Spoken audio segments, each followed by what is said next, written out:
야! 함께하면 됩니다.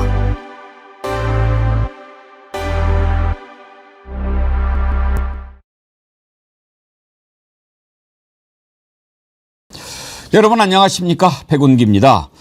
3대 특검이 풀 가동되면서 우리가 어렴풋이 알았던 것들이 사실로 드러나는가 하면 또 예상 밖으로 전개가 되는 것들도 있습니다. 윤석열의 경로쇼, 당초 시발점이 이종호였을 것으로 짐작했는데 최혜병 특검팀이 기독교계 유력 인사들에 대한 압수수색을 실시한 것을 보면 임성근 구명로비 첫 단추가 이들이었을지도 모르겠다는 생각이 듭니다. 어쨌든 진실의 문이 조금씩 열리고 있습니다.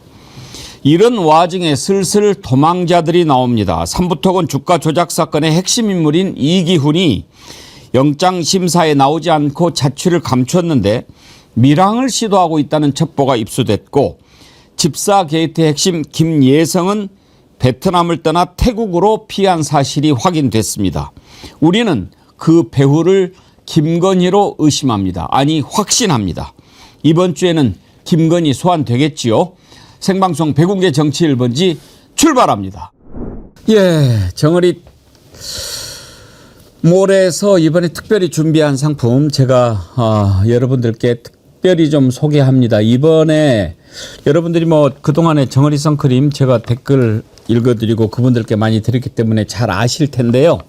이번에 특별히 준비한 것은 날씨가 더워져서 선크림 필수품이라서도 하지만 이번에 아주 특별한 구성으로 준비를 하면서 여러분께 많이 좀 사주십사 제가 부탁을 드립니다. 이 디어루시 선크림 저희 정어리연들을 위해서 많이 그동안 도와주시는 정어리TV 공식 협찬사인데요.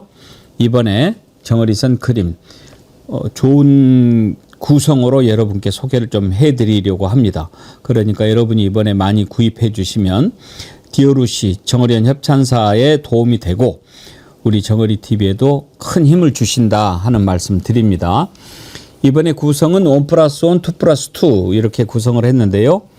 1+1은 선크림 2개 구매하시면 그릭 요거트 성분이 포함된 고급 클렌징 바. 이거 한번 보여주세요. 이게요.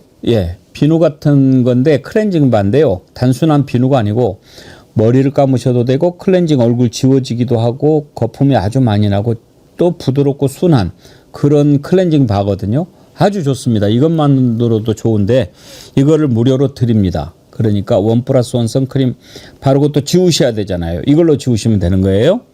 그리고 이제 2+2 4개를 사시면 클렌징 바에 손 선풍기 이거 함께 드립니다. 그러니까 여름철 장만 하기 좋은 그런 구성이니까요.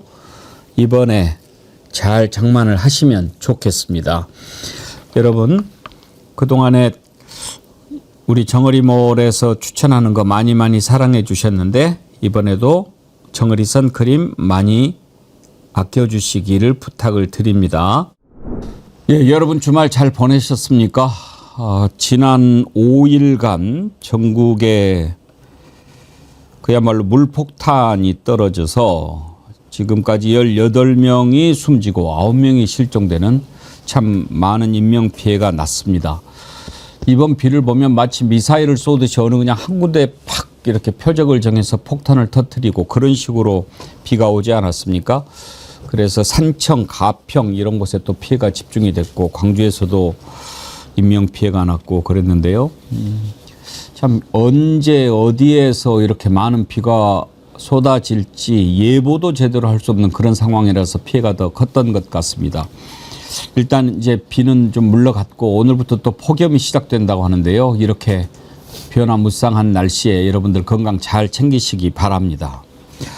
월요일 아침입니다. 함께 하실 세 분 패널 소개합니다. 성치훈 민주당의 정책위 부의장님, 임세은 전 청와대 부대변인님, 그리고 오늘 뉴페이스 나오셨습니다. 문건일 변호사님 어서 오십시오.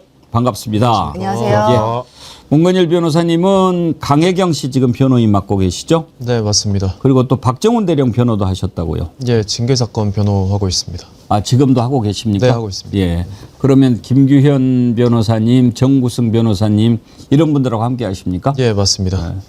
근데 그쪽에서 일하시는 변호사님들은 왜 그렇게 다 준수하게 잘생겼어요? 감사합니다. 박정훈 대령이 잘생겨서 그런가? 닮아가는 것 같습니다. 마음 씀씀이가 좋으신 분들이 예. 얼굴에도 다 나오는 게 아닌가.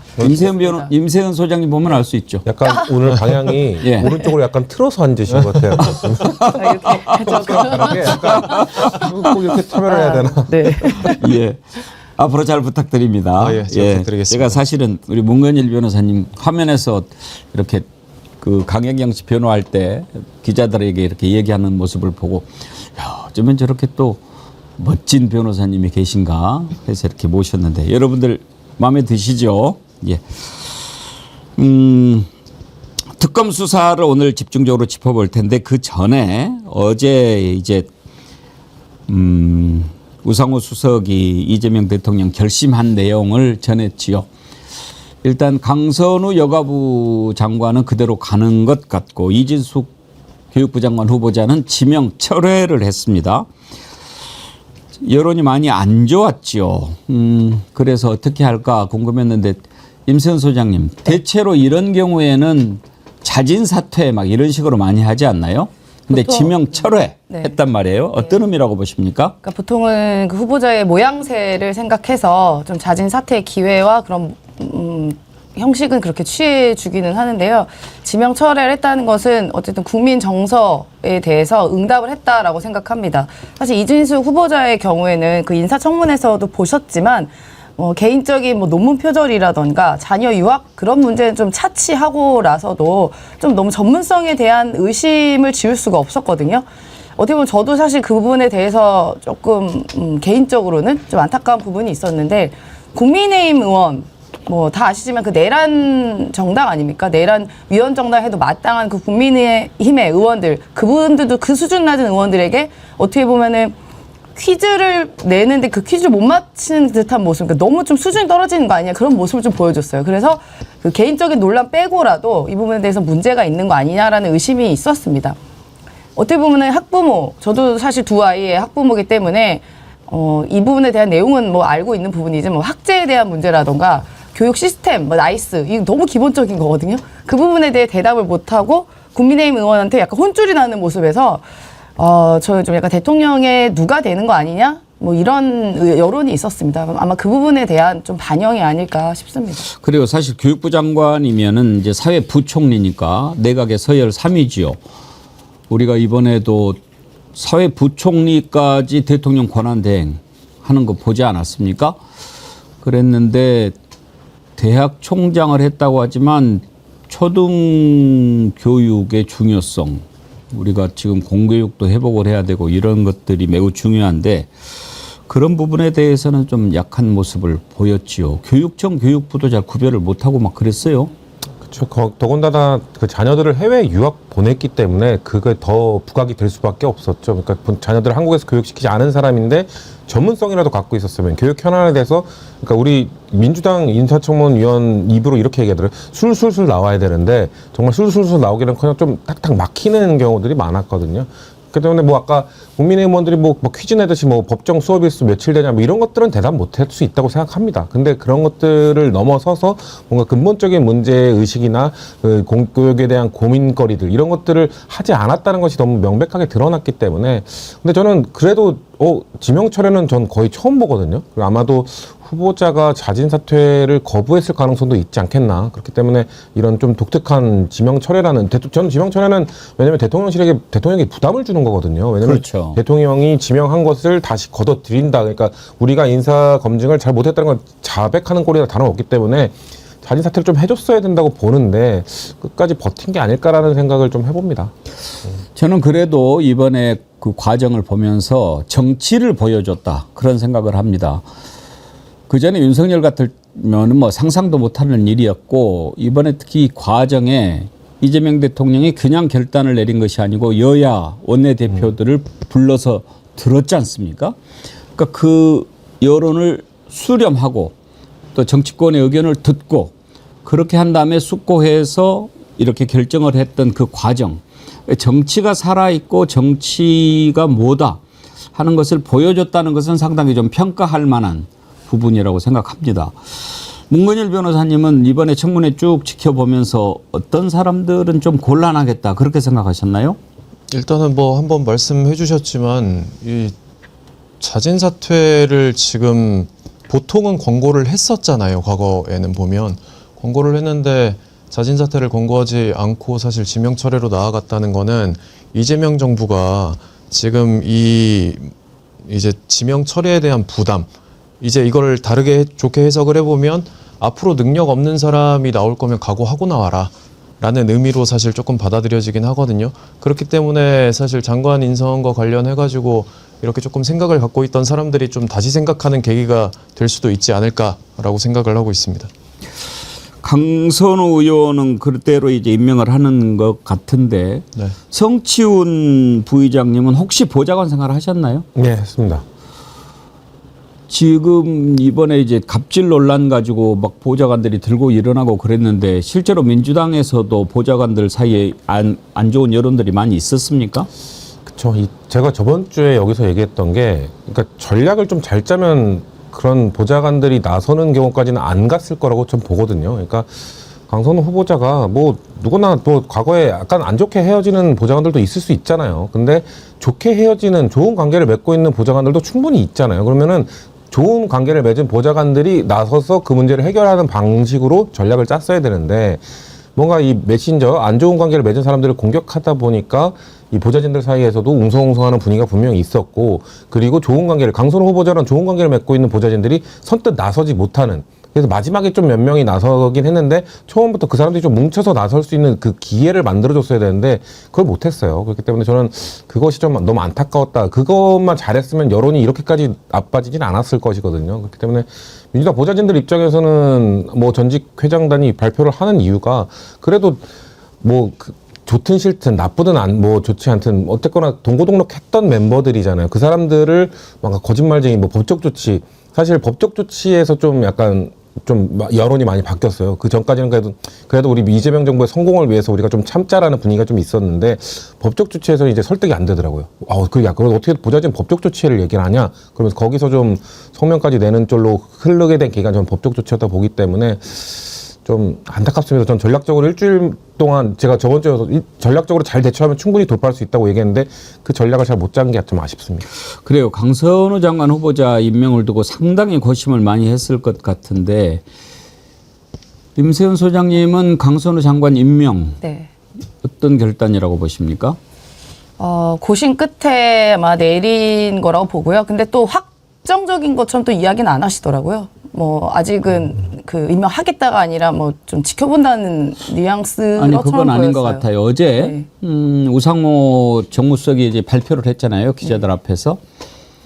그때 맨 마지막에 어떤 기자가 딱 집어서 다시 한번 정리를 시키더라고요. 그러니까 이진숙 후보자는 안 되고 강선우 후보자는 가는 건가요?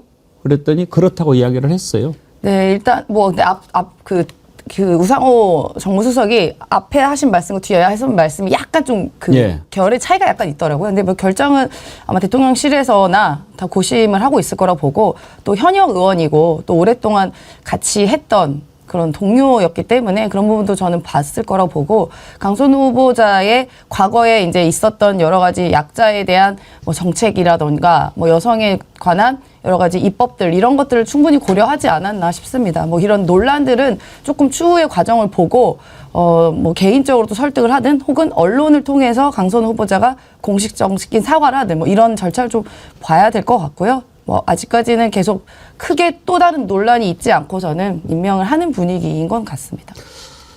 이재명 대통령 입장에서는 그런 부분도 좀 염려를 했을 것 같아요.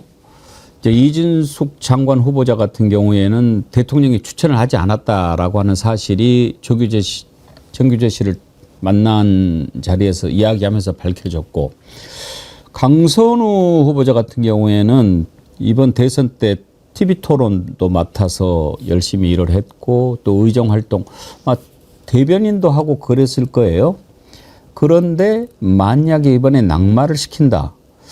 그러면은 정치 생명도 영향을 받을 거라는 게 아마 좀 부담이 됐을 것 같아요. 네, 맞습니다. 일단은 현역 의원 신분에서 이제 장관 후보자로 나왔을 때 인선에서 탈락한 사례가 사실 없거든요.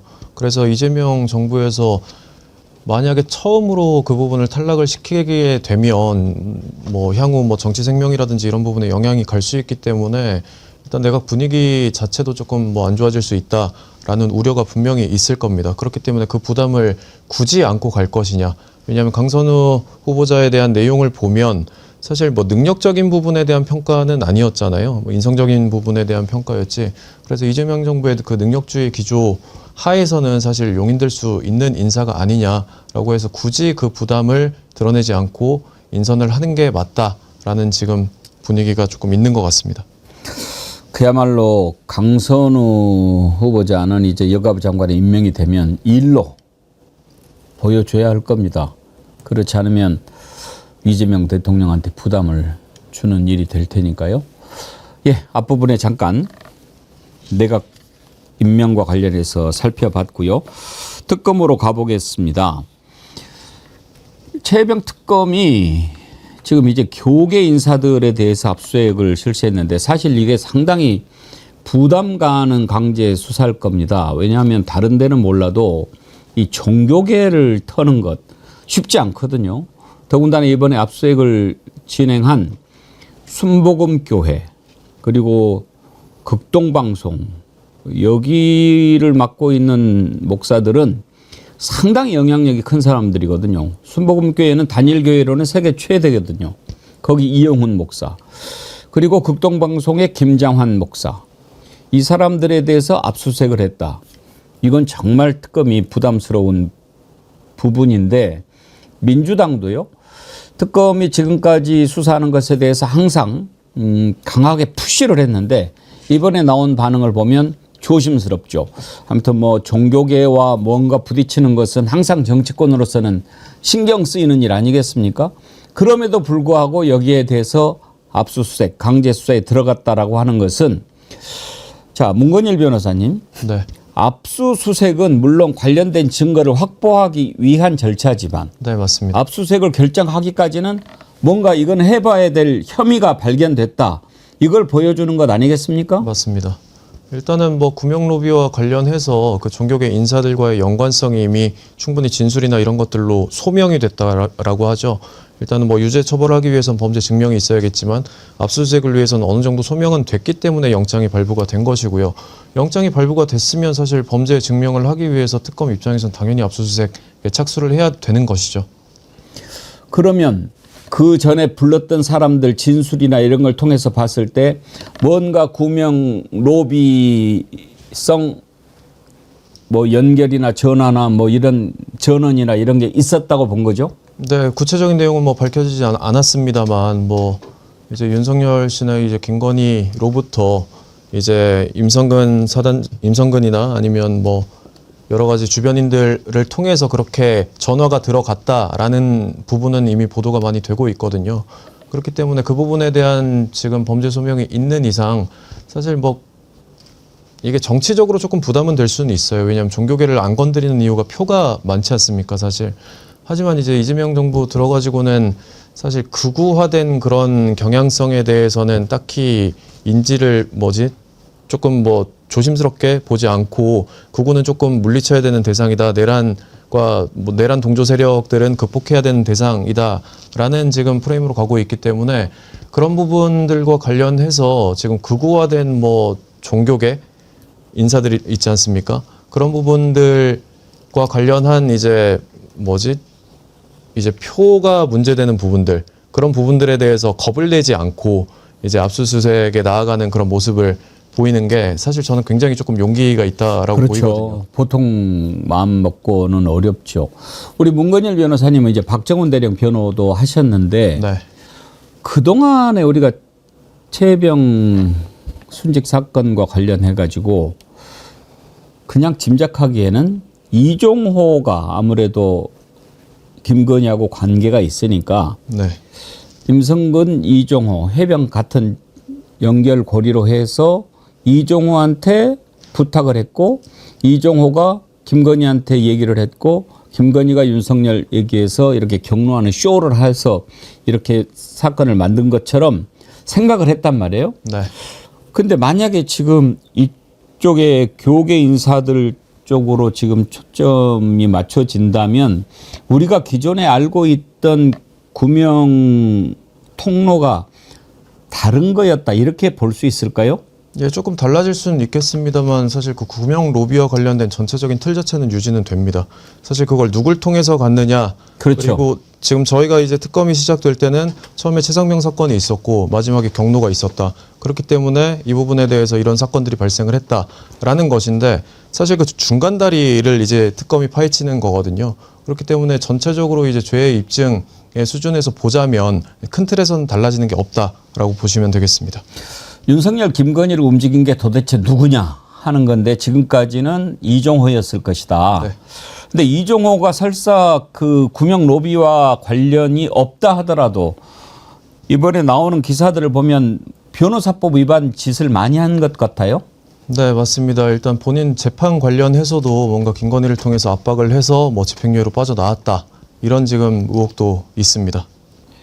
뭐 할 테니까 봐주라, 뭐 봐주겠다, 뭐 빼주겠다, 뭐 이렇게 하고 막 그런 일에 연루가 많이 좀 된 것 같지 않습니까? 그렇죠. 지금 이종호뿐만 아니라 김건희를 통해서 그런 로비를 한 사람들이 지금 엄청나게 다 드러나고 있지 않습니까? 그리고 지금 우리가 또 다루겠지만 이 집사 게이트, 김예성 씨, 본명을 얘기해도 되나요? 그러니까 김예성 씨 통해서 그런 뭔가 로비를 했던 투자를 했던 기업들이 대부분 그런 뭔가 법적으로 문제가 있고 걸려있던 사람들이었는데 다 막 불기소 처분되고 그러니까 김건희한테 로비한 게 다 먹힌 거죠. 그러니까 그렇기 때문에 이종호도 분명 로비를 하고 뭔가 불법적인 것들을 김건희라는 그 매개체를 통해서 뭔가 했던 것들이 다 지금 정황이 드러나고 있는 상황이기 때문에 근데 지금 아까 우리가 지금 바로 구명 로비 넘어가게 했는데 김예성도 그렇고 저는 김건희 특검이 좀 솔직히 걱정이 됩니다. 왜냐면 내란 특검은 착착 진행되고 있는 느낌인데 김건희 특검은 관계자들 다 도망가 버리고 다 잠적하고 지금 숨어 있기 때문에 이 결정적인 마지막 연결고리가 전 그래도 마지막 연결고리가 없어도 정황적 증거는 충분하다고 생각합니다만 이 연결고리들 다 도망가 버리고 잠적해 버리면 마지막 라인인 이 김건희로 가는 그게 통로가 저는 험난할 것 같아서 좀 상당히 국민들도 좀 걱정하는 부분이 많을 거라고 생각됩니다. 그래요. 이제 수사하는 스타일이 좀 다르기는 한 것 같은데 일단 내란 특검의 조은석 특검은 팍팍 이렇게 치고 들어갔잖아요. 근데 여기는 이렇게 다 그물로 막 이렇게 모아가지고 증거들을 다 확보한 다음에 하는 좋게 말하면 신중한 거고 또 어떻게 보면 좀 루즈한 건데 특검을 평가하는 게 좀 조심스럽긴 합니다만 문건일 변호사님 보시기에 거기는 판사 출신이잖아요. 민중기 특검. 네. 어때요? 수사하는 방식이. 일단은 다른 특검들에 비해서 전체적인 볼륨이라고 해야 될까요? 이제 덩어리들이 워낙 다 큰 것들이 모여 있다 보니까 사실 뭐 지금 삼부토건이든 뭐 도이치모터스든 이렇게 일단 진행되고 있는 건들 위주로 하고 있지만 지금 그 외의 건들이 너무 많습니다. 너무 많아서 이게 특검에서 다 지금 규명이 될지 저도 사실 걱정이 되긴 하고요. 얼마 전에 그래서 저희가 이제 강행욱 국장님 모시고 참고인 조사 갔을 때 이제 명태균 PC라든지 이런 부분들을 이미 제출을 했거든요. 그 이미 제출을 하면서도 사실 조금 걱정은 됐어요. 특검에 이게 부담을 주는 게 아닐까. 이 자료들을 지금 다 볼 수 있는 인력이나 상황이 지금 되실까.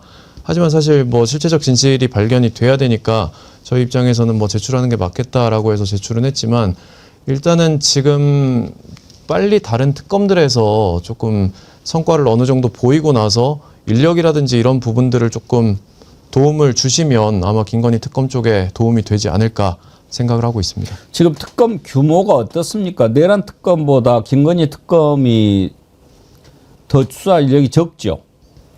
네, 더 적어요. 네네네. 40명. 예, 60명, 40명 이렇게 돼 60, 40, 있죠. 20이니까. 김건희 특검을 좀 더 보강했어야 되는 거 아닌가 싶어요. 일단 내란 특검은 딱 명확하잖아. 나와 있는 게 그러니까 불법 비상계엄과 거기 함께 동조했던 사람들. 그다음에 플러스 외환. 그래서 정확히 좀 정해져 있고 그 당시 이제 비상계엄에 있었던 인물들이 딱 특정이 되기 때문에 내란 특검은 이제 그 인물들 중심으로 수사를 하다 보니까 조금 더 빠른 느낌이 들고요. 김건희 특검 같은 경우는 일단 사안 자체가 또 이미 시작부터 16개로 시작을 하지 않았겠습니까? 근데 그 한 건 한 건들이 너무나도 다 큰 건, 뭐 예를 들어 양평고속도로 문제라던가, 뭐 디올백 수사라던가, 이 등등이 굉장히 그 전국에 있어서는 굉장히 중요하면서도 큰 문제 덩어리들이 많아서, 아래로부터 이렇게 증거, 증인, 증언들을 모집한 다음에 뭔가 얼개가 맞춰지면 이제 윗단계로 가는 그 시간이 좀 걸리다 보니까 어떻게 보면 좀 답답할 수도 있습니다. 그래서 제 생각에도 김건희 특검이 양이 훨씬 방대하고 딱 드러나서 나와 있는 거 이외에 숨어 있는 그러한 불법적인 일들이 많아서 아마도 좀 조사에 조금 더 어려움이 있는 것 같다는 생각이 듭니다. 최상병은 20명, 김건희 특검은 40명, 내란 특검이 60명 이렇게 돼 있는데 중간에 특검 규모를 늘리거나 이렇게 할 수도 있나요? 그건 제도적으로 모르겠는데 전 필요하다고 보는 게, 왜냐면 지금 내란 특검과 그 최상병 특검, 이 김건희 특검의 가장 큰 특징은 가장 긴 기간 동안 이루어졌다는 거거든요. 최상병 특검도 이제 2년이 지났습니다만, 최상병 사건이. 근데 김건희 같은 경우는 윤석열 정부 내내, 그리고 그 이전부터의 비리도 다 포함이 된 거라서 상당히 오랜 기간 범죄를 저질렀고 혐의가 많고, 근데 그리고 윤석열 정부 기간 동안, 그 정부 기간 동안 뭔가 증거를 은폐하고 인멸하기 위한 시도가 숱하게 이루어졌을 거란 말이죠. 그러니까 그런 것들이 기초적인 조사도 윤석열이 그냥 대놓고 방탄을 해줬기 때문에 기초적인 조사도 가장 덜 이루어졌어요. 그렇기 때문에 규모가 어떻게 보면 내란 특검이 워낙 중요성이 컸기 때문에 규모를 가장 크게 하긴 했습니다만, 지금까지 진행되는 수사의 정도, 그리고 그 수사의 개수, 이런 것들을 합쳐서 생각해 봤을 때, 종합적으로 고려했을 때는 김건희 특검의 규모도 내란 특검만큼 컸어야 되는 것 아닌가라는 생각이 들어서, 근데 저는 정치권에서 이 특검법을 발의한 민주당에서도 이 문제에 대해서 인식을 하고 있을 것 같아요. 그래서 만약에 제도적 보완으로, 아니면 뭔가 이 수사 인력을 보완하는 제도적 보완이 필요하고 가능하다고 한다면은 충분히 좀 준비하고 있을 거라 생각합니다. 일단 임성근을 살려줘라, 누가 그렇게 얘기를 했는지 모르겠습니다만 지금 특검이 조태영 당시에 국가안보실장 그리고 이철규 의원들 이렇게 지금 조사를 하고 있죠. 그 2023년 7월 21일에 김장한 목사가 조태영 당시 안보실장하고 통화를 한 사실이 일단 확인이 됐고, 그로부터 열흘 후에 이철규와 또 통화를 한 내용이 나옵니다. 자, 이걸 두고 이제 구명 로비는 있었다라고 짐작이 되는데, 문제는 이게 이제 어느 정도 법 위반인가 하는 건데요. 김장한 목사가 어제 설교하는 자리에서 내가 뭐 못할 일 했냐 이렇게 얘기를 합니다. 그 얘기를 먼저 한번 듣고 법적으로 문제가 있는지 살펴보도록 하죠. 사단장을 뭐 살려주라고 그랬으면은 내가 당연히 해야 할 일이요. 나는 기도해준 죄밖에 없어. 그게 대한민국의 위법이라면은 뭐 공산당 나라보다 더한 나라요. 왜 아멘 안 하지? 이렇게 아멘을 막 시키는데, 그런데 일단 문건일 변호사님, 네. 지금 얘기하는 거 들어보면 내가 안 했다는 말은 아니고 한 것 같아요. 네. 그거 내가 못할 일 했냐라고 하는 건데, 저건 문제가 됩니까 안 됩니까? 문제가 될 수 있습니다. 일단은 구명로비라는 것 자체가 지금 일단 대통령이 수사에 개입했다라는 거를 이제 교사를 했다라는 의미가 되는 거니까요. 적어도 이제 공범이라든지 교사범으로 처벌이 될 가능성도 있고요. 그리고 한 가지 보충적으로 말씀드리면 이게 종교계가 정치에 개입하는 문제가 사실 우리나라에선 조금 심각한데, 로마 교황청이나 이런 데를 보면 사실 거시적인 관점에서 사회적 약자를 대변한다든지 이런 방식으로 간접적으로 개입을 하지 않습니까? 그런데 이런 식의 직접적인 개입은 지금 여러 가지 권성동 의원과 통일교 문제도 있습니다만, 실제로 정치자금법 혐의라든지 아니면 직권남용이라든지 기타 등등 혐의와 관련되는 일일 수가 있기 때문에, 그걸 이제 종교적인 프레임으로 정당화하려는 저런 행위들은 앞으로 좀 자제돼야 되지 않을까 싶습니다. 이은주님이 참 아픈 지적을 하셨네요. 그 기도 최혜병을 위해서는 해봤습니까? 그렇죠. 목사님이면. 그런데 이제 김장한 목사가 어떤 사람인가를 좀 알아야 할 필요가 있지요. 지금 그 수원 침례교회라고 수원의 아주 큰 교회에 목사를 하다가 지금은 아마 아들이 그 세습을 해가지고 하고 있는 걸로 알고 있는데요. 참 그 어려운 어린 시절을 보냈죠. 미군 부대에서 하우스보이로 일을 했을 거예요. 그러다가 미군 병사 한 명이 데리고 미국으로 가서 좀 키웠죠. 그래서 미국에서 자라서 신학교까지 다니고 돌아왔는데 1974년에 빌리 그레엄 목사가 아주 유명한 부흥사인데 우리나라에 왔을 때 김장한 목사가 그 통역을 했어요. 그때부터 아주 유명해졌지요. 유명해지고 뭐 이렇게 뭐 널리 알리고 그런 거야 뭐라고 하겠습니까만은.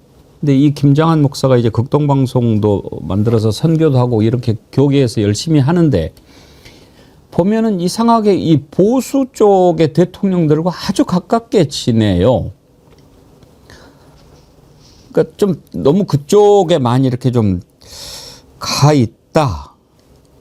저는 목사님이면 좀 낮은 곳도 많이 살피고 아파하는 사람들을 위해서 울어주고 그러는 것이 더 좋을 텐데 뭐 그거야 뭐 본인이 그렇다 치고 적어도 윤석열이가 손바닥에 왕자를 쓰고 나왔지 않습니까? 그건 기독교 목사가 보기에는 아니지 않나요?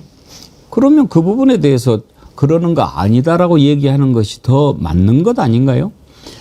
윤석열이 종교적 또 무속과 관련해 가지고 어려운 일이 생길 때마다 카바를 많이 해줬죠.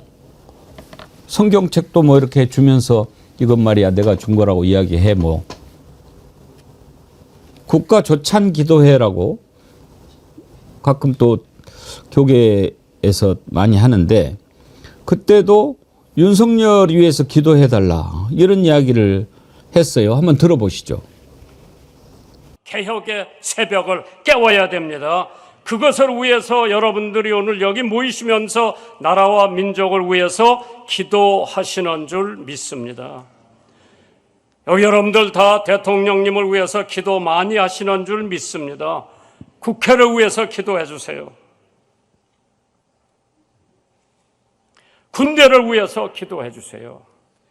한국 교육을 위해서 기도해 주세요. 한국 경제를 위해서 기도해 주세요. 네.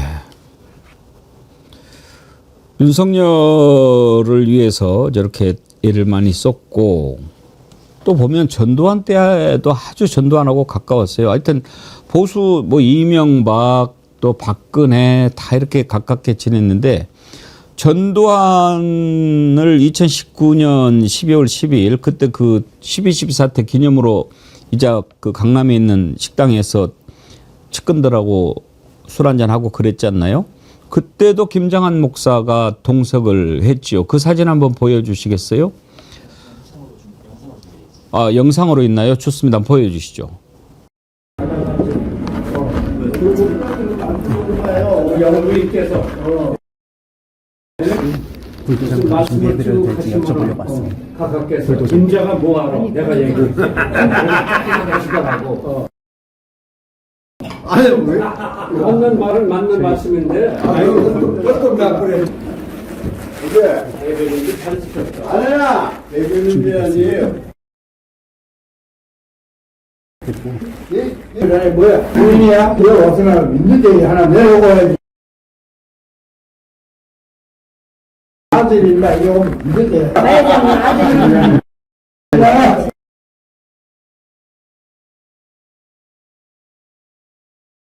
맛있게 먹었어요. 이번 주말에도 갈 거예요. 교회. 오셔요. 조금 움직이니까.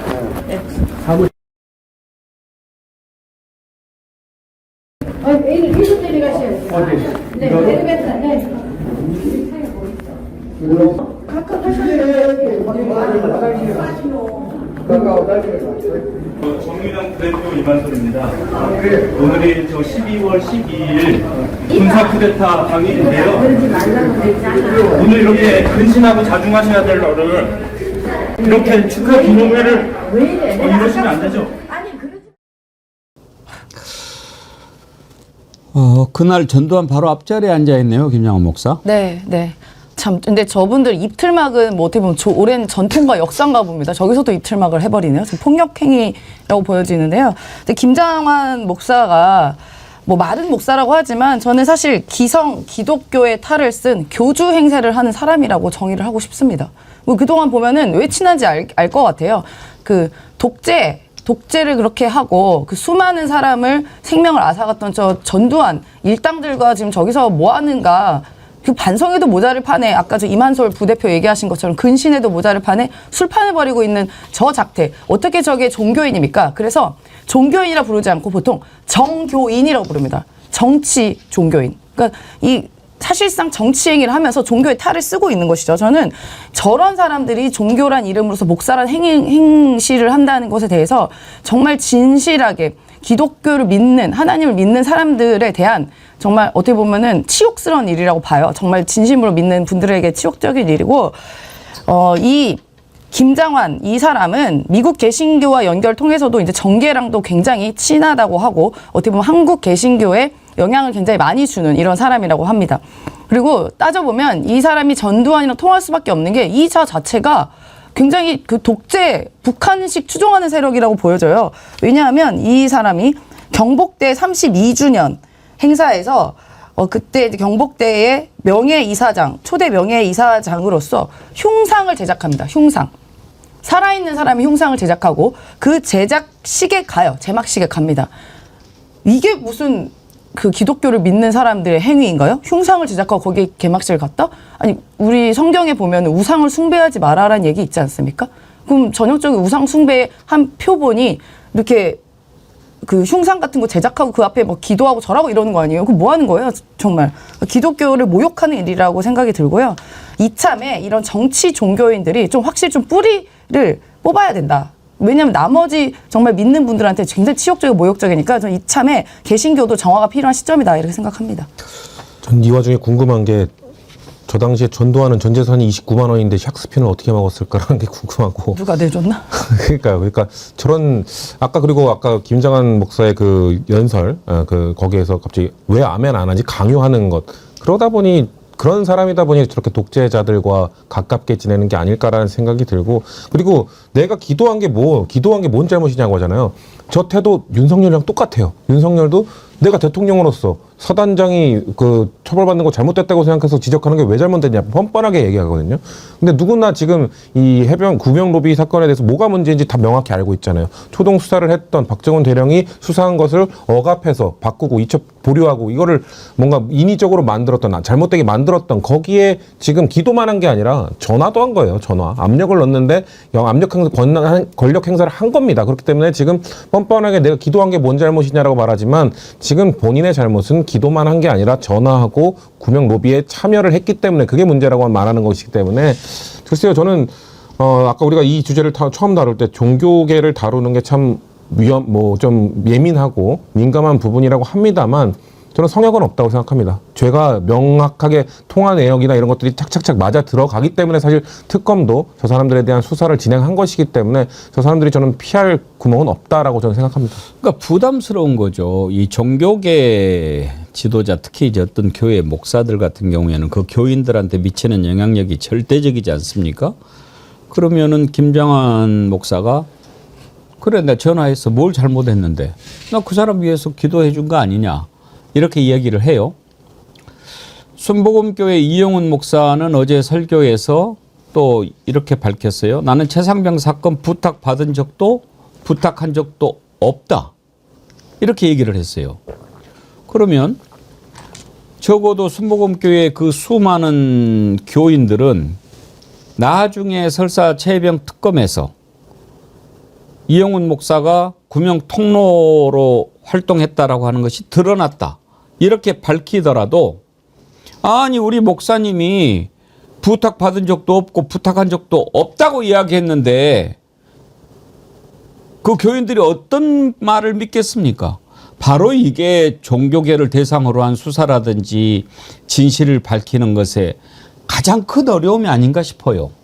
네, 맞습니다. 이게 법적으로 파악을 할 때는 적어도 그 연결고리에 대한 소명은 있었기 때문에 아마도 영장이 발부되었을 것인데 실제로 뭐 결과가 그렇게 드러난다라고 하더라도 뭐 극우화된 종교인사들이나 아니면 뭐 소위 얘기한 태극기 부대 이런 사람들은 뭐 결론을 안 믿고 그냥 뭐 정광훈 목사라든지 아니면 뭐 그런 분들이 사실 말씀하시는 것들만 그렇게 믿고 가잖아요. 그렇기 때문에 그게 참 문제가 될 수 있고 한편으로는 법원이 그러한 여론을 그 의식을 해서 조금 뭐 결론에 영향을 가게 한다라고 하면 그게 과연 종교계가 가는 똑바로 된 올바로 된 길인가라는 의문이 조금 듭니다. 참 그 조심스럽지만 진실을 밝혀야 되니까 하여튼 저런 것을 예상을 못하고 그렇게 또 강제 수사에 들어갔겠습니까? 정확히 밝혀야죠. 밝힐 것은 분명히 밝혀야 합니다. 이제 김건희 특검도 아주 활발하게 수사를 하고 있는데요. 관련자들이 막 도망가고 지금 그렇습니다. 이기훈이라는 자는 삼부토건의 부회장인데 임세현 소장님, 네. 이자가 지금 실세였다는 말이 나오더라고요. 이분이 삼부토건, 이자가 삼부토건뿐만이 아니라 그 또 다른 업체죠. 연결고리가 있는 웰바이오텍의 회장도 함께 했습니다. 예. 웰바이오텍 같은 경우도 2023년에 그 우크라이나 재건 사업 관련해서 폴란드 그쪽에 가서 이걸 참여하기도 했고요. 그러면서 주가가 삼부토건이랑 똑같이 엄청나게 폭등을 했습니다. 그래서 삼부토건, 웰바이오텍 다 관련돼 있는 분야에서 어떻게 보면 핵심 중에 핵심이라고 볼 수가 있죠.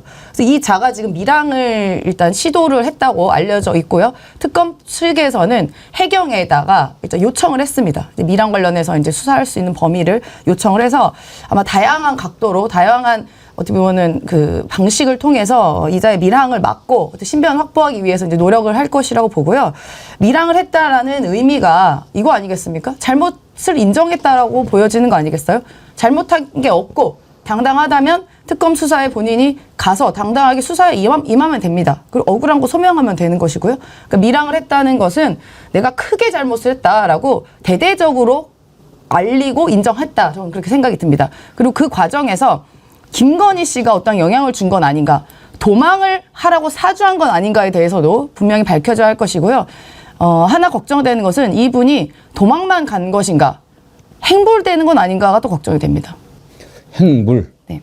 하여튼 뭐 일도라고 하죠. 먼저 도망가고 보자. 근데 지명 수배를 일단 특검이 내렸어요. 이기훈에 대해서. 그 수배 전단 한번 보여주시겠습니까? 저런 수배 전단 오랜만에 봅니다. 지명수배 대체로 보면 뭐 옛날 터미널 그런 입구에 수배자 명단 뭐 살인 뭐 이런 것들 막 나오잖아요. 근데 여기에 보면 고속 제트보트나 선박 대여를 문의하는 등 거동이 수상한 자를 목격하면 112 또는 해경청 외삭과로 신고해달라 이렇게 지금 붙였는데, 일단 들어온 첩보를 보면 이런 거를 타고 밀항을 할 가능성이 크다 하는 거죠. 성치훈 의장님. 예. 고속 제트보트, 선박은 그렇다 치고 제트보트 타고 다른 나라까지도 갈 수 있고 그런가요? 뭐 중간에 다른 걸로 갈아타는 방법이 있겠죠. 거기서 다른 배가 거기까지 가서. 거기서 와서 그럼 아마 밀항의 방법은 뭐 아마 다양하게 있을 텐데, 그러니까 지금 또 우리가 지금 전단지에 봤지만 17일 날 영장 실질 심사 때 갑자기 불출석했고, 그때 나갔던 삼부토건의 회장과 전 대표는 다 거기서 구속됐습니다. 그러니까 이 사람도 구속될 가능성이 다분했고 매우 높았기 때문에. 근데 왜 도망갔겠습니까? 이 사람이 아까 임세현 소장님께서 말씀해 주셨습니다만, 이런 웰바이오텍과 이런 주가 조작에 들어간 돈들도 이 사람이 지금 마련했다. 웰바이오텍으로부터 지금 배임 혐의로 또 고소고발도 당했어요. 왜냐면은 거기서 이 400억 정도의 돈을 만들어내서 그 돈이 아마도 주가 조작에 쓰였을 것이라는 지금 의심을 받고 있는 상황이기 때문에. 근데 아까 말씀하신 것처럼 또 역시나 이 사람을 그러면은 누가 명령해서, 누가 전달해서 갑자기 이렇게 도망을 갔을 것인가. 이 사람의 혐의는 지금 상당히 오래된 거거든요. 그러면 지금 지명수배에 대한 상처로 좀 도망 다니다가 이제 아예 밀항까지 시도하게 된 계기는 무엇인가. 누군가랑 소통을 했을 가능성이 매우 높다. 그거는 역시나 김건희일 가능성이 매우 높다는 거죠. 그렇기 때문에 지금 김예성도 탄핵되자마자 출국시키고, 그리고 이 사람도 지금 결정적 인물로 되니까 어떻게든 밀항시키고, 이런 것들에 대해서 누가 이걸 진두지휘하고 있을 것인가라는 생각을 해보면 그 최종 목표에 있는 사람이 누군지 다 알고 있잖아요. 그냥 그 사람의 영향력이 여전히 발휘되고 있는 게 아닌가라고 저는 생각이 듭니다. 그러니까요. 지금 이기훈이가 삼부토건 주가 조작 사건의 핵심 증인이라고 한다면, 집사게이트 핵심 증인은 김혜성이라고 하는 자인데, 이 자는 또 베트남에 있다가 태국 방콕으로 몸을 피했다는 거죠. 문건일 변호사님. 네. 일단 튀어라. 이게 1조라고 그러죠? 네. 1도 2부 3 뭐죠? 1도 2부 3망인가? 3망. 뭐, 3배. 삼백. 이런 게, 예. 1토 첫 번째는 도망가라. 두 번째는 잡히면 무조건 부인해라. 3백 세 번째는 백을 써라. 네. 뭐 이렇게 1도 2부 3백 뭐 이렇게 얘기가 있는데. 네. 일단은 지금 이분들 같은 경우에는 뭐 이기훈은 첩보가 들어온 게 미랑 시도지 않습니까? 그렇기 때문에 국내에 있을 가능성이 아직 소위 다분해 보이고, 그리고 뭐 제트보트나 뭐 그런 걸로 미랑을 시도했다라고 하면 사실 뭐 배를 갈아타는 방법도 있겠습니다만 갈 수 있는 곳들이 되게 한정적입니다. 이제 멀어봤자 사실 동남아시아 부근까지만 갈 수 있기 때문에 이분이 꼭 잡혀가지고 일단 뭐 진술을 해야 특검이 어느 정도 성과를 내지 않을까 싶고요. 지금 김혜정 씨 같은 경우에는 태국으로 도피한 상황이긴 합니다만 지금 이분들에 대해서 어느 정도 영장이 나오게 된다라고 하면 인터폴에서 적색 수배를 사실 띄울 수가 있거든요. 그렇게 된다라고 하면 일단은 그 현지에서 이제 체포가 돼가지고 국내로 송환되는 절차에 의해서 진술을 확보할 수는 있겠지만 지금 그게 뭐 특검 마음대로 되고 있는 상황은 아니지 않습니까? 그렇기 때문에 이런 상황에서는 사실 법적인 절차도 중요하겠습니다만 일단 다른 외국에 계신 우리 동포들께서 이제 정어리 TV를 많이 시청을 하시고 제보를 많이 해주시면 사실 제보에 의해서 이루어지는 경우들도 되게 많거든요. 그렇게 된다면 특검이 수사의 탄력을 받아서 뭔가 성과를 낼 수 있지 않을까 생각을 하고 있습니다. 아무래도 제가 공개 수배를 다시 한번 해야 될 것 같습니다. 네. 지금 뭐 복강아지님 죄인을 시인하는 도망. 그렇죠. 도망갔다. 왜 우리가 구속영장 청구하고 발부합니까? 도망갈 우려가 있고 증거를 인멸할 우려가 있기 때문에 구속영장을 발부해서 그 사람을 인신을 구속하는 거죠. 그런데 도망갔다. 이건 뭐 죄가 있다라고 하는 걸 인정하는 거죠. 맞습니다. 잡히면은 뭐 이건 바로 구속이죠. 근데 일단은 뭐 도망가고 보자라고 하는데 김혜성도 그렇고 이기훈도 그렇고 이 뒤에 누가 있겠느냐? 누가 있겠습니까? 누가? 그나저나 김건희를 언제 부르려고 이렇게 주변을 계속 하는지 약간 좀 궁금한데 문건일 변호사님 예상은 어떻게 하세요? 언제쯤 부를 것 같아요, 김건희? 일단 어느 정도 주변인들에 대한 조사가 사실 그 핵심 인물 빼고는 맞춰진 상황으로 보이기 때문에 아마 뭐 이번 주 내지 다음 주에는 소환 조사가 이루어지지 않을까라고 생각을 하고요. 그 과정에서 사실 구속영장이나 이런 부분들도 만약에 뭐 도망가게 했다라거나 뭐 이런 부분이 추가적으로 진술로 확보가 된다라고 하면 영장 발부까지도 가능해 보이는 사안입니다. 임세은 소장님, 네. 김건희 이번 주에는 좀 불러야 국민들이 그래 뭐 일하고 있구나 이렇게 생각하지 않을까 싶은데요. 그러니까 가장 주요 핵심 관계자죠. 어떻게 보면은 내란 수계일 수도 있다고 의심되는 자여서 이 사람이 또 굉장히 부지런합니다. 이 김건희 씨는 지금 가만히 있지 않고 있을 거예요. 그러니까 수시로 전화를 하든 만나든 무슨 짓을 해서 어떠한 모략을 꾸미고 있을지도 모르고 어떠한 증거를 인멸하고 있을지도 모르고 증인을 인멸하고 있을지도 모르는 상황입니다. 그래서 빨리 김건희가 수사가 되고 어떻게 보면 인신도 남편처럼 구속이 돼야 이러한 증거인멸과 증인인멸의 시도를 좀 막을 수 있다라고 보고요. 이렇게 주요 피의자라고 하는 김예성 씨나 이기훈 씨, 이 다 관련된 게 다 김건희랑 관련된 거 아니겠어요? 이렇게 도망을 갔다라는 것 자체가 이게 어떠한 압력과 지시나 믿을 수 있는 구석이 아니면 전 이해가 안 되거든요. 그럼 예를 들면 저는 이런 지시였을 거라고 봐요. 특검이라는 시간은 한정돼 있지 않습니까? 어차피 그 한정된 기간 동안만 일단 몸을 피해 있어라. 그러면 나머지는 내가 너를 지켜줄게. 이런 식의 회유나 어떻게 보면 설득이 아니었으면 그 대놓고 도망을 가는 행위를 어떻게 그렇게 간 크게 행동을 하겠습니까? 저는 그래서 김건희가 빨리 구속돼야 된다고 보는데요. 아마 특검에서는 김건희 건이 워낙 많기 때문에 뭐 기소하거나 구속 칠 거는 굉장히 많다고 봐요. 그러니까 시간을 보고 있는 것 같고요. 예상컨대는 7월 말 8월 초쯤에는 한 번쯤 소환을 하지 않을까. 그런데 아마도 이렇게 더디게 부르는 거는 어차피 불러서 와서 묵비권 행사하거나 아니면 모든 것을 부정할 거거든요. 그런 게 뻔히 보이기 때문에 부정할 수 없는 뭔가 핵심적인 키 증거, 완벽한 키 증거를 갖고 핵심 증거를 갖고 그걸 질의해서 빠져나갈 수 없게 만들기 위해서 좀 시간 끄는 것 같다는 생각이 듭니다. 내란 수계의 우두머리 네. 김건희인 거죠. 그렇죠. 수계의 수계. 수계의 수계, 수수계. 네. 예. 김비엠님, 범죄도시 마지막 편은 윤건희일 수도. 그런, 예. 배 사장님 도망을 왜 갑니까? 죄를 지었으니 가는 겁니다. 이 배 사장님 베르사 이후에 장마님이 배 사장으로 아이디 바꾸신 거죠? 예.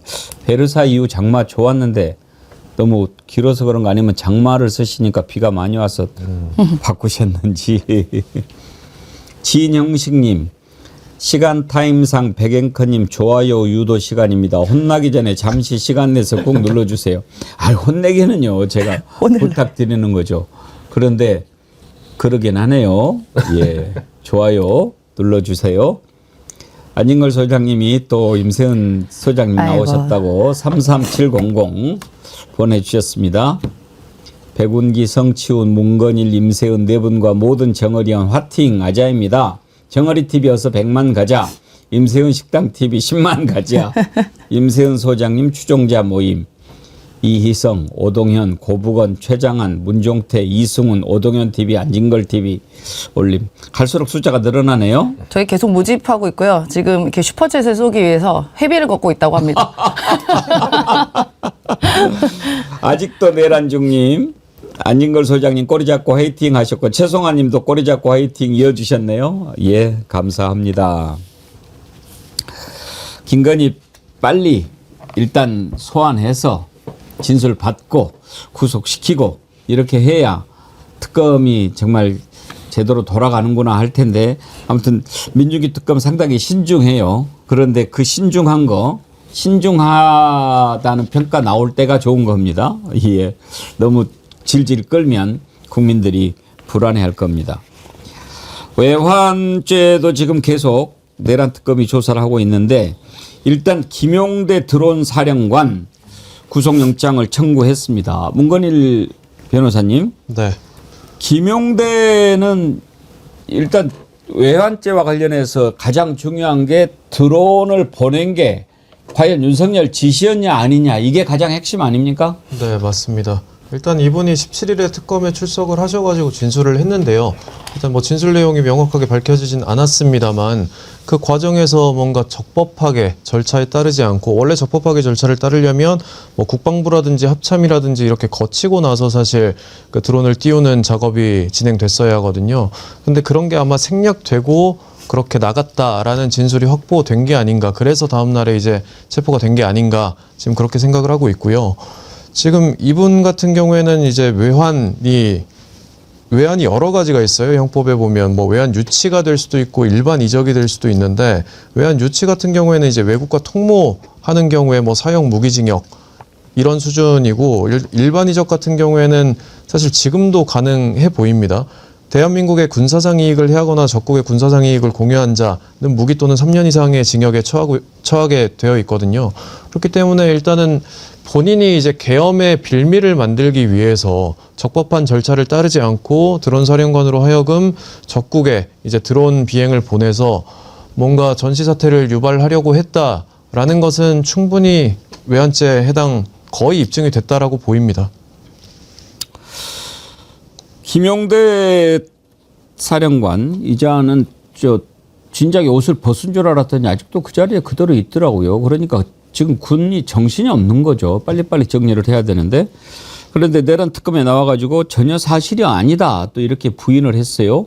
그 말이 진실인지는 곧 가려지겠죠. 한번 들어보실까요? 합참의 지위를 받았다고 하셨는데 합참에 혹시 누구의 지위를 받으신 건지? 그것도 오늘 좀 들어가서 특검에서 제가 말씀을 드리겠습니다. 그리고 혹시 뭐 김용현 전 장관하고 뭐 무인기 작전에 대해서 논의하신 부분들도 있는 건지? 장관으로 들어오셨으니까요. 장관이셨으니까요. 저는 시절 때부터 연했다는 얘기가 보도가 있던데. 그것도 제가 특검에서 성실히 좀 답변하겠습니다. 그러면 이승우 작전본부장께는 좀 보고를 드린 적은 있는 건가요? 군인이라면 아마 당연히 아실 건데요. 그 정도로 답변하겠습니다. 지난해 9월 정도에 김영현 대통령이랑 김용현 장관이랑 세 분이서 만나셨다는 건 전혀 사실이 아니라는. 네, 전혀 사실이 아니고요. 그것도 제가 근거 자료가 있습니다. 그래서 그것도 좀 충분히 답변을 드리고 뭐 부의 지시다 뭐 이런 내용들이 있는데 전혀 사실이 아닙니다. 제가 직접 지시를 받은 적이 없습니다. 대야 대대장들은 뭐 사령관님의 지시였다 이런 보도도 나왔었는데. 좀 그거야 뭐 당연히 제 지휘권에 있으니까요. 대대장들에게 직접 지휘하시는 게 사령관으로서 좀 이례적인 방식이라는 얘기가 있는데 그 왜 이례적이죠?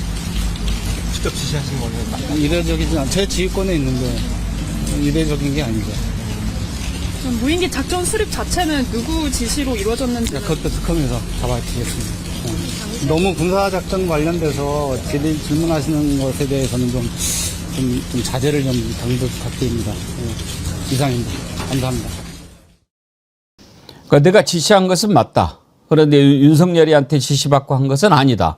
지금 이거죠. 근데 뭐 보통의 흐름이 저랬어요. 항상 밑에 사람들이 자백하고 뭔가 증거를 제시하기 전까지는 항상 부인하죠. 왜냐면은 그걸로 인해서 윤석열이 처벌을 받게 되면 본인도 공범이나 중요임무 종사자 이런 쪽으로 같이 처벌을 받을 가능성이 높아지기 때문에 늘 저 정도 위치에 있는 사람들이 다 부인하다가 근데 결국 뭔가 밑에 사람들의 자백이나 아니면 증언 이런 것들로 인해서 특검이 증거를 제시하게 되면은 그때 이제 다 자백으로 흐르게 되는 걸로 보여지거든요. 저는 근데 지금 사실 윤석열을 구속해야 된다고 가장 필요성을 크게 느꼈던 게 윤석열이 밖에 있을 때, 밖에 풀려나 있을 때 가장 영향력을 행사할 수 있는 쪽이 군인 쪽이에요. 군대 쪽. 왜냐면은 윤석열 대통령 시절에 뭔가 임명했던 사람들, 승진시켜줬던 군인들, 그리고 김명현 전 장관, 뭔가 전방위적으로 군대에 대한 뭔가 인맥이나 이런 것들이 여전히 작동을 하고 있을 것이기 때문에 저는 저 들어온 사람과는 글쎄요, 뭐 특검에서도 밝혀줘야겠지만 뭔가 여전히 그 윤석열 사단 그 군 안에 있는 그 조직에 그 포함되는 사람일 것이다라는 말씀을 드리고 싶고 그리고 글쎄요, 저 사람이 끝까지 버텨서 나는 대통령 지시 받은 적 없다라고 한다고 한들 지금 아까 그 외환죄 관련돼서 외환 유치죄에서 지금 일반 이적죄로 좀 넘어갔잖아요. 근데 국민들이 약간 여기에 대해서 왜 외환 유치죄가 더 형벌이 큰데 왜 일반 이적죄로 가느냐라고 좀 불만을 갖고 계신 분들도 있는데 제가 그분들한테 말씀드리고 싶은 거는 어차피 내란죄로 인해서 가장 사형까지 갈 수도 있잖아요. 그러면은 무기징역에 무기징역을 하나 더 해봐야 무기징역 더하기 무기징역은 똑같이 무기징역입니다. 그렇기 때문에 저는 외환죄로 인한 그 유죄 확정을 받아내는 게 전 유효하고 그게 더 중요하다고 생각하기 때문에 특검이 아까 사실 외환 유치죄와 관련돼서는 북한을 국가로 인정할 수 없는 부분이기 때문에 이것이 과연 통모한다고 인정받을 수 있겠는가 이것을 입증할 수 있겠느냐에 대한 의문이 계속 많았기 때문에 일반 이적죄로 가서 저는 유죄를 받아내는 것도 그 특검의 전략도 전 괜찮다. 거기에 대해서 왜 형벌이 낮아지는 건 아니냐는 우려를 갖고 계신 분들 너무 우려하실 필요 없다는 말씀 드리고 싶습니다. 내란, 외환 다 합쳐도 결국은 무기징역이니까. 그죠? 그러니까 지금 윤석열이 버티고 마음대로 해라, 배째라 하는 것도 그거 아니겠습니까, 지금? 네, 맞습니다. 그러니까 윤석열이나 지금 저 김용대나 이제 이미 버린 몸, IBM이라고 하죠. 이미 버린 몸이라고 생각해서인지 그냥 저렇게 마구잡이로 뭐 위법, 초법을 그냥 아무렇지도 않게 하고 있고요. 저 작전사령관 같은 경우는 보니까 이 구속영장 청구의 이유가 확인된 범죄 사실을 확인했다라는 게 이제 청구의 이유가 있더라고요. 그만큼 구속영장이 또 발부가 됐다는 것은 어떤 확실한 뭔가 증거가 있다고 저는 판단이 되고요. 심지어 이제 압수수색하는 과정에서 저 김용대 씨의 유서까지 또 발견했다고 합니다. 예, 그런 얘기가 있습니다. 그래서 신변 안전을 위해서도 이제 긴급 체포의 필요성이 인정이 됐고요. 그럴수록 구속해드려야죠. 그렇죠. 그래서 본인 안전 위해서도 이제 구속을 해야 되니까 그런 사유도 있고, 전 저기서 또 황당했던 게 아까 그 기자들과 만나면서 들어갔을 때 너무 군사적인 것 관련해서 질문을 자제하라 그러는데, 아니 본인이 군사적인 걸로 잘못을 저질러서 그것으로 인해서 수사를 받고 있는데 그럼 그 질문 말고 다른 거 뭐 신변 잡기 물어봅니까? 그리고 자기가 기자들한테 뭐가 이렇게 당당해서 자제해라 마라 이런 얘기를 해요. 굉장히 오만한 태도라고 보고요. 그리고 제가 너무 또 화가 났던 게 저렇게 정복을 입고 나와서 참군인인 것처럼 행세를 하지 않습니까? 정복 입고 나와서. 그래서 나 그거 문건영 변호사님한테 좀 여쭤보려고 그랬는데 저렇게 조사받으러 나올 때 완전히 정복을 이렇게 입고 나옵니까 대체로? 뭐 근무복을 입고 나오시는 경우들도 있고요. 사실 저렇게 언론의 주목을 받는다라고 하면 일반적으로 이제 정복을 입고 나오긴 하십니다. 네. 근데 다른 그 사령관이나 이런 사람들 보면 그냥 전투복 입고 나오는데 여기는 뭐 무슨 훈장 받으러 나온 사람 같이 딱 차려입고 나왔어요. 그렇습니다. 이게 일반적으로 생각을 했을 때는 사실 정복까지 가는 경우에는 사실 뭔가 본인의 뭐 무결함을 주장하고 싶다라든지 본인의 결연한 의지를 보인다라든지 이런 측면에서 그렇게 정복을 많이 입고 가거든요. 근데 사실 이제 김용대 들어온 사령관 같은 경우에는 지금 복장 선택을 조금 잘못한 게 아닌가. 사실 지금 상황이 영장까지 발부될 상황이면 본인이 뭔가 이렇게 죄가 없다, 나는 그렇게 지시를 받은 적 없다라고 주장을 할 게 아니라 사실 뭐 여러 증언들이 또 나올 거예요. 앞으로 나올 거긴 하지만 본인이 먼저 지휘관의 입지에 있으면 사실 먼저 솔선수범해가지고 이제 특검이 제대로 된 수사를 할 수 있도록 협조를 하는 게 맞으니까요. 사실 그런 측면에서 복장 선택에 조금 미스가 있다라고 보이긴 합니다. 한 가지만 더 여쭤보고 정치권으로 잠깐 넘어가겠는데 방금 들어온 속보를 보면 이종섭 전 장관이 최상병 사건 이첩 보류 지시하기 직전에 윤석열과 통화한 내용을 시인했다라고 하는 속보가 떴어요. 네. 그러면 지금 800에 7070이 누구 거냐? 오마이뉴스는 김건희 번호다 이렇게 보도를 했던데 혹시 문건일 변호사님 그동안에 이 사건 이렇게 다뤄보면서 7070이 누구 번호일 거라는 생각을 갖고 계십니까? 일단 저희 내부에서는 사실 뭐 윤의 번호가 아닐까라고 윤석열? 네, 생각은 하고 있습니다만 사실 저희가 전체적인 뭐 사건 기록이나 이런 건 보지 못했기 때문에 그렇게 확정적으로 말씀을 드리기는 어렵고요. 다만 전체적인 정황상 그렇게 보이는 게 사실 맞죠. 윤석열일 것이다. 네. 우리는 근데 김건희 번호일 거라고 또 의심을 했잖아요. 그 김건희 씨가 대통령실에서 2층, 5층 다 자유롭게 왕래하면서 썼잖아요. 그래서 그 번호가 뭐 5층이다, 2층이다 말이 많지만 사실 그렇게 부지런히 전화를 연락 돌리는 사람은 윤석열이 아니라 김건희입니다. 윤석열이 그렇게 부지런하게 여기저기 연락 돌리는 스타일이 아니에요. 그럼 네. 김건희가 연락을 해가지고 야 네가 전화해 이렇게 했을 수도 있겠죠. 네, 저는 그게 더 합리적인 판단이라고 생각합니다. 굉장히 대로는 하니까. 네, 아니 남편 전화기도 다 본인이 갖고 가서 문자 보내고 맨날 이러지 않습니까? 윤석열도 이야기했잖아요. 새벽에 일어나서 보면은 와이프가 내 전화기까지 다 가서 문자 보내고 있더라. 김건희는 그러느라고 바빠가지고 네, 뭐 밤에 잠도 안 자고 연락 돌립니다. 저는 처음부터 그 김건희라고 계속 이야기를 했었어요. 예. 일단 지금 통화한 내용을 통화한 걸 시인했으니까 윤석열이다. 윤석열일 가능성이 높다. 뭐 이렇게 하나하나 드러나는 거죠. 진실의 문이 열리고 있습니다. 정치권 얘기 좀 잠깐 해보고 마치도록 하겠습니다. 오늘 2부에서는요. 송영길 전 대표 모십니다. 이번에 보석으로 석방이 됐는데 참 그동안에 고생 많이 했죠. 그런 내용 좀 들어볼 테니까 계속 함께 해 주시고요. 민주당 당대표 지금 경선이 진행이 되고 있는데 충청권 영남권에서 연달아서 정청래 후보가 박찬대 후보를 압도했습니다. 충청권에서 62.77, 37.23 이렇게 나왔는데 이때만 해도 정청래 후보가 충청도가 고향이죠? 금산인가? 금산 맞습니다. 네, 충남 금산. 고향덕을 좀 받지 않았을까 했는데 영남에서도 62%가 나왔어요. 그러니까 묘하게 충청, 영남 다 62대 37로 나왔네요. 아직 이제 초반이기는 합니다만은 어때요, 성치훈 의장님? 예. 이 정도면 약간 좀 기울었다 이렇게 볼 수 있는 거 아닌가요?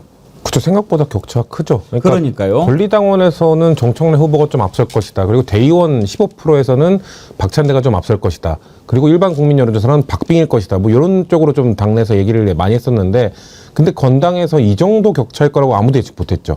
조금 더 차이가 나도 한 10에서 15% 뭐 이 정도 나지 않겠나 그런데 이 정도로 많이 난 거는 아무래도 저는 박찬대 후보가 좀 뒤늦게 후발주자로 뛰어들었고 고민을 하다가 좀 늦게 선언을 한 것도 있고 정청래 후보 같은 경우는 좀 오랫동안 준비를 해왔던 부분 그리고 훨씬 더 많은 의성 활동을 했기 때문에 좀 당원들에게 많이 인식되어 있는 부분 이런 것들이 작용했을 거라 보는데 글쎄요 저는 뭐 그 박찬대 후보를 지지하는 분들도 있으니까 조금 더 경선 또 너무 흥미 쪽으로 가면 안 되긴 하는데 조금 뒷심을 좀 발휘해서 좀 더 재밌는 경선을 좀 하셨으면 좋지 않겠나 이런 말씀드리고 싶습니다. 임세은 소장님 전망은 어떻습니까? 확실히 인지도 면에서 정청래 의원 같은 경우는 좀 정치를 또 오랫동안 하셨잖아요. 그래서 아마 인지도 면에서도 크게 좀 차이가 있었던 것 같고요. 박찬대 의원도 이재명 대표 1기 시절부터 함께 활동을 했지만 사실 그 전에는 정청래 의원이 활동을 더 많이 하셨던 것도 전 주요하다고 보고요. 지금 이제 충청과 이제 영남인데 사실 이쪽이 앞으로가 더 중요하거든요. 왜냐하면 수도권과 호남이 당원이 가장 많습니다. 그래서 이쪽에서 의미 있는 성과를 낸다면 아마 흥미로운 또 그 당 대표 선거가 되지 않을까 싶습니다. 그리고 당대표 선거만 있는 게 아니라 저희 최고위원 선거도 보궐이 있습니다. 물론 후보가 한 분밖에 없지만요. 황명선 후보님 계시지만 여기도 좀 관심 가져주시면 좋겠다라는 생각 듭니다. 일단 정청래 후보 또 박찬대 후보 뭐 서로 다 이재명 대통령과 가깝지만 그 호소하는 결은 조금 다른 것 같아요. 그러니까 정청래 후보는 이재명 대통령은 일만 하게 하고 싸우는 것은 내가 하겠다 이렇게 이야기를 하는 거고요. 박찬대 후보는 싸우는 것도 좋지만 같이 일을 해야 된다 이렇게 좀 접근하더라고요. 그런 약간 결이 다른데 지금까지 나온 걸로 봐서는 싸움을 잘할 그런 후보한테 힘이 더 쏠리는 것 같아요. 그 이유가 뭐냐? 아직도 싸워야 할 때라고 보는 게 아닌가. 일단 정청래 후보 얘기를 한번 들어보죠.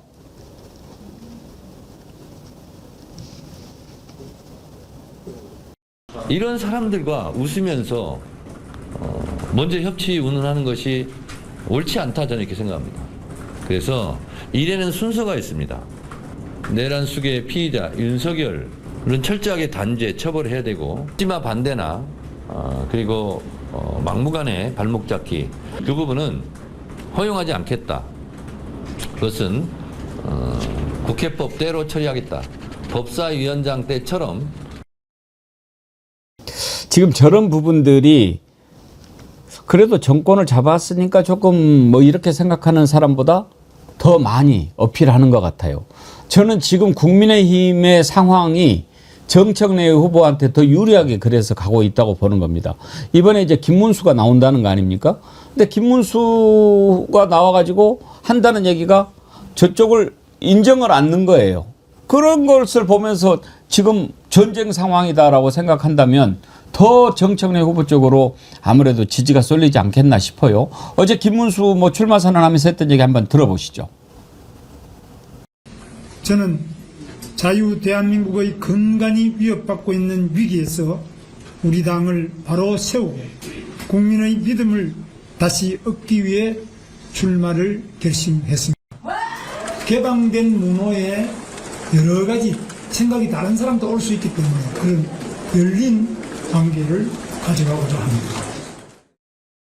지금 저기에서 열린 관계 얘기한 게 전환길 얘기거든요. 윤세현 소장님. 네. 전환길도 받아들여야 된다. 네. 전환길이는 김문수 안 나왔으면 지가 대표 출마하려고 그러는데 자격이 안 되는 거고. 그러니까 지금 전환길까지 합쳐가지고 이렇게 당을 다시 그 윤석열 당으로 세우려고 하는데 지금 이제 저쪽 당 얘기가 궁금한 게 아니고 저런 짓을 하니 저 당하고 무슨 협치가 되냐 싸워야 되지. 이런 정청래 후보 목소리가 더 울림이 큰 거 아닙니까? 아직 이제 내란이 아직까지 종식이 안 됐기 때문에 뭐 그런 목소리도 충분히 있는 것이고요. 근데 또 한편으로는 이제 아마 박찬대 의원은 이렇게 생각한 것 같아요.